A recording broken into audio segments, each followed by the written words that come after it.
आपल्या इथं प्रभाकर देशमुख बाबा इथं थेरपी सेंटर मध्ये थेरपीला येत होते.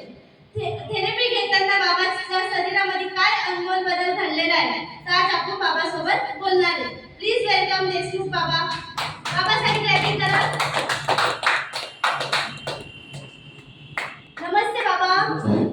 बाबा मला तुमचे नाव माहिती आहे पण बसलेल्या आई बाबाला तुमचे नाव माहिती नाही. तुमचे नाव सांगा मला. प्रभाकर शिवाजी देशमुख. बाबा राहायला कुठे तुम्ही? राजावर केलं तालुक्यात तुम्ही इथं वरजीवाड्यात राहत शिवार. बाबा थेरपी घेऊन किती दिवस झाले तुम्हाला? 15 दिवस झाले. माझी पाठीचं मणक्याचं गादी सारखी होती. मी भोकरला ॲडमिट होतो. तिथं जरा व्यायाम वगैरे केले परंतु ते काही राहत नव्हते. पाठ दुखायची परंतु इथं थेरपी घेतल्यामुळं बराचसा फरक पडला.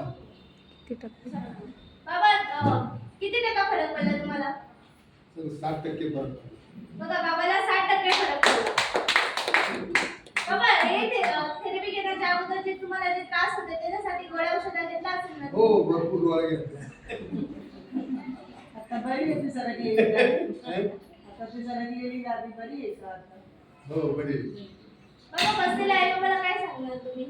नाही ही थेरपी खूप फार छान आहे आणि ती कायम घेतली पाहिजे आणि प्रत्येकाने मॅक वगैरे घरी सुद्धा घेतली पाहिजे म्हणजे केव्हाही आपल्याला त्याचा उपयोग होऊ शकतो. म्हणजे बाबा समाधानी आहात का तुम्ही? हो समाधानी. थँक्यू बाबा.